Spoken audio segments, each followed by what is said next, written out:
klar, Rabbinerinnen sind auch Superhelden. Ja. Also Heldinnen. Ja. An mehreren Fronten.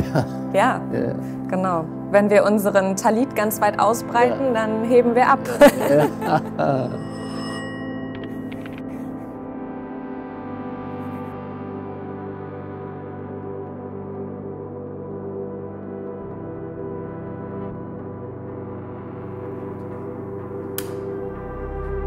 Wir reden ja heute ein bisschen über das Thema Antisemitismus. Hier ist eine Frage an mich, warum ich entschieden habe, Rabbinerin zu werden. Na, vielleicht möchtest du die ja auch beantworten. Das sind ganz viele verschiedene Sachen, die mich dahin gebracht haben. Und auch die Antwort auf die Frage verändert sich über die Jahre, die ich das studiere.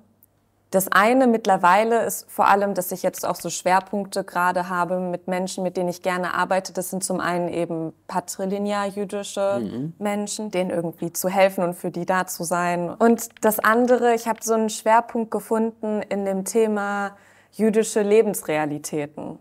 Menschen sind einfach jüdisch und haben eine jüdische Identität. Und ob sie glauben oder ob sie in die Synagoge gehen oder ob sie eine Beziehung zu Gott haben, das sei mal so dahingestellt. Ich möchte mit diesen Menschen arbeiten.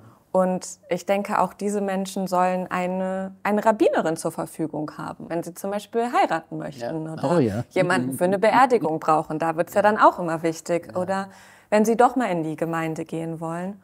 Und es gibt so viele Menschen, die immer denken, sie sind nicht jüdisch genug, sie wissen zu wenig, ich kann das nicht, ich traue mich gar nicht in die Gemeinde. Da muss irgendwie viel so innere Bildungsarbeit passieren. Ich möchte viel anbieten, viel gemeinsam lernen. Und niemand muss irgendwelchen Kriterien entsprechen, um irgendwo dran teilzunehmen. Und damals dachte ich, dass wenn ich das jetzt mache, dass ich auch das Rabbinat ein bisschen diverser gestalten kann, weil ich etwas jünger bin, also eine junge Frau, und vielleicht auch näher dran an der jüngeren Generation und vielleicht manche Sachen dann anders verstehe. Und das ist so, ja, nicht direkt eine Antwort, aber ich hoffe, du... Ja. Wie stehst du zu der Präventionsarbeit zum Antisemitismus und was kann jede und jeder Einzelne dagegen tun? Kann ich nur sagen, was ich Schülern in der Schule immer sage. Seid wachsam und passt auf. Absolut. Und seid misstrauisch. Ihr müsst immer gucken und etwas in Frage stellen. Ja. Ja, das ist eine gute ergänzende Sache, das sage ich nicht. Ich gehe ja auch in Schulen, aber seid misstrauisch, das werde ich mir merken. Wachsam und misstrauisch, ja.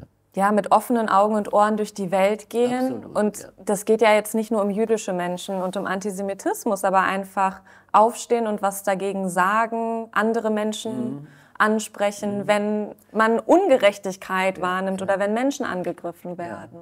Manche sind mutiger, manche sind ängstlicher. Auch die Reaktion ist dann entsprechend. Ja. Aber es bewusst wahrnehmen, das ist der erste Schritt. Ja, ich kann auch eine positive Geschichte erzählen, weil ich sie sehr besonders finde. In meinem Umfeld haben viele zum Beispiel auch die Mezuzah von der Tür genommen, weil die ja bei vielen auch tatsächlich draußen im Treppenhaus hängt. Und die sehen ja viele, also Menschen, die Post bringen oder NachbarInnen oder so.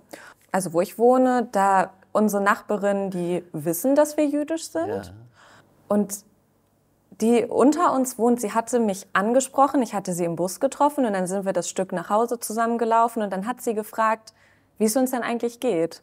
Aber gar nicht mit dieser, man hört ja direkt, welche Art von Gespräch aber sie hat einfach nur gefragt, wie es uns geht und dass sie bei uns ist und dass sie total viel an uns denkt und dass wir anklopfen sollen. Und es war so nur diese positive Note. Und ich war so überrascht. Es ist ja schlimm, dass man so überrascht ist.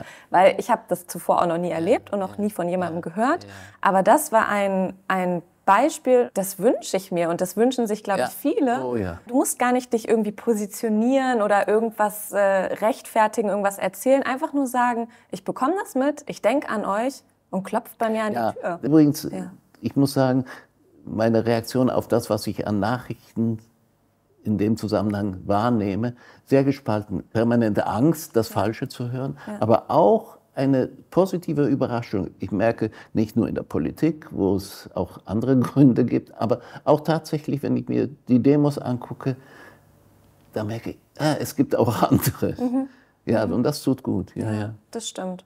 Und auf der anderen Seite eben auch Enttäuschung. Oder also vor allem durch soziale Medien oder aber auch so einfach im Freundinnenkreis, wie viele Menschen sich nicht bei einem melden oder nichts nachfragen, weil sie auch gar nicht verstehen, dass es einen Zusammenhang gibt zwischen es passiert, es gibt Krieg in Israel und jüdische Menschen haben Todesangst, werden angegriffen und man sollte sie vielleicht mal fragen, wie es ihnen geht. Also das ist, glaube ich, 95% oder 98%. Und dann gibt es diese eine Nachbarin, die ich habe. Nee, die habe ich auch. Ja, das ist gut. Was bedeutet für dich Zivilcourage? Wir haben es ja schon ein bisschen gesagt mit den offenen Augen und Ohren. Und ich beziehe das jetzt auf mich. Es gab den Fall, dass antisemitische Tendenzen in einer bestimmten Redaktion durch andere registriert wurden und öffentlich wurden. Dann kam die Reaktion der Intendanz, nein, bei uns gibt es sowas nicht und so weiter. Und da dachte ich, nee, das kannst du so nicht stehen lassen. Und dann habe ich dem Intendanten einen offenen Brief geschrieben und habe gesagt, langsam. Ich erzähle Ihnen 4 Beispiele, in denen ich Antisemitismus in diesem Haus wahrgenommen, A, B, C, D. Also man muss dann auch den Mund aufmachen. Ja, das ist mir auch schon am häufigsten begegnet, dass eben, wenn ich auf einer Bühne zum Beispiel sitze und jemand stellt eine an sich schon antisemitische Frage oder wirft eigentlich nur mit irgendwelchen Behauptungen, dann würde ich mir wünschen, dass entweder jemand anders aus dem Publikum sagt, hören Sie mal, das geht so nicht, oder auch in der Moderation auf einem Podium und das passiert nicht. Und dann wartet man und denkt, kann nicht jemand anders, muss ich wieder schreien? Genau. Genauso wie wir uns das wünschen, wenn jemand rassistisch ist. Also kann nicht auch jemand anders sagen, so können Sie die Frau nicht ansprechen. Absolut. Ja, und sonst Zivilcourage sei wie meine Nachbarin. Symbolisiere einfach, dass du da bist, ohne dich zu erklären. Ja gar nicht viel verlangt. Genau.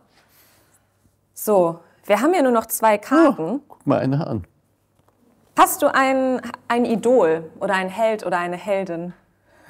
Ja, ich würde den Begriff nicht benutzen, aber jemanden, den ich zum Beispiel in der deutschen Politik sehr hoch achte, ist der ehemalige Innenminister Gerhard Baum.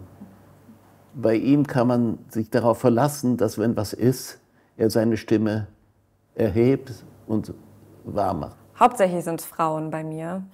Meistens eben Rabbinerinnen natürlich, die ich schon kennengelernt habe aus der ganzen Welt. Und alt und jung und wie auch immer, weil ich einfach bei jeder etwas in der Arbeit entdecke, wo ich denke, das finde ich so toll, das möchte ich auch so machen. Oder das kann ich mir abgucken. Kann ich mir vorstellen, und klar, Rabbinerinnen sind auch Superhelden, also Heldinnen. Ja, an mehreren Fronten. Ja, genau. Wenn wir unseren Talit ganz weit ausbreiten, dann heben wir ab. Die letzte Frage. Wenn du 3 Wünsche frei hättest, was würdest du dir wünschen? Dass es viel mehr diese Stimmen gibt, nach denen wir uns sehnen. Und dass sie laut sind. Ja. Dass wirklich die Jugend von Anfang an beigebracht kriegt, selbstbewusst und kritisch zu sein. Das wünsche ich mir sehr. Ich glaube, das reicht schon. Das reicht schon. Ja, das war so schön. Jetzt traue ich mich gar nicht. So.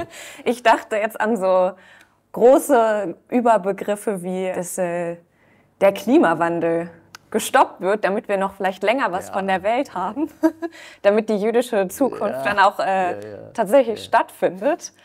Und Frieden, Weltfrieden, soziale Gerechtigkeit, sowas ist mir in den Sinn gekommen. Ja, gehört auch alles dazu, klar. Ja. Kann man sich viel wünschen. Ja gut, Ja, das war richtig. Dann wünschen richtig wir uns so eine Zukunft, ja. Ja, danke, dass du so viel erzählt hast. Und jetzt gehen wir stricken. Jetzt gehen Den Weltfrieden stricken. Ja.